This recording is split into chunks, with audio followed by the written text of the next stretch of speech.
कहवा उड़ाल सोन चिड़ैया।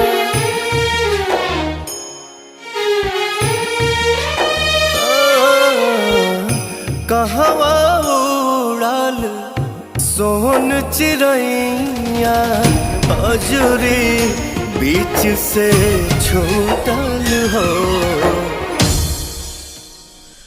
कौन